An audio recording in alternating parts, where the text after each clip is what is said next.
let's talk for a few minutes about this particular setup right here. And that's having a vertical grip on the Hi-Point 995. Some people like them, some people hate them, but I just want to talk about it real quick. This particular one comes from Hi-Point. This is their in-house type of grip that is offered on some packages of the Hi-Point carbine. It's a folding grip right here. And I don't know if Hi-Point makes this in-house or if it's just a, if it's outsourced to a different company and they just make them for Hi-Point. I really don't know. But is it useful? Is it something that would be beneficial to have on the Hi-Point? Or if you ordered one on the Hi-Point, would it be beneficial to keep it on, or do you just take it off and throw it in your spare parts bin? So the way I like to look at a setup like this is, so a Hi-Point 995 is not a heavy recoiling platform at all. It's pretty light. You don't need it at all. I'll tell you right now, it's not a need. But if you want one, what I suggest you do, where it could help is if you mount it all the way to the back of the rail like so. And what this provides is a hand stop of sorts. So you're going to have a reference point and your hand can just wrap around right here. And you can see how my hand is always going to have that reference point right here. It's always going to be the same, and it's just going to wrap around the handguard like so. Then I have a solid front grip of the carbine.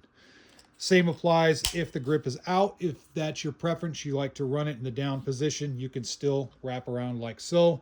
And this button is actually kind of hard to press, so I'm not going to accidentally press the button. So there I could just wrap my hand around like that, and I have a good stop. Another benefit is a pseudo monopod.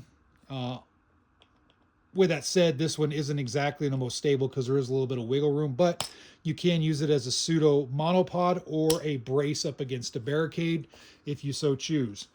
So basically it's not needed, but it's certainly not a detriment at all. I know there's some people that hate vertical grips.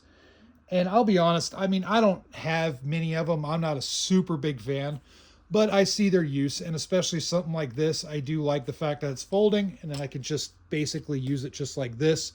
No problem. I have a solid reference right here for my hand.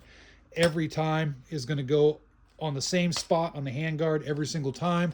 So I have that consistency and that repeatability without even having to worry about it. So is it needed? No, but I think it does help with the 995. If you happen to run one of these platforms and you have something like this, go ahead and give it a shot. Or if you have another aftermarket grip, try that on here. I know one thing that I have seen a lot of throughout the internet is people running AFGs on here, Magpul AFGs or knockoff AFGs. And I think that's a good option. I haven't really tried it on this. I don't know if I will. But it looks like it's a pretty solid option. So if that's your jam and you want to do that, feel free to go ahead. So let me know what you think in the comment section below. Thanks for watching.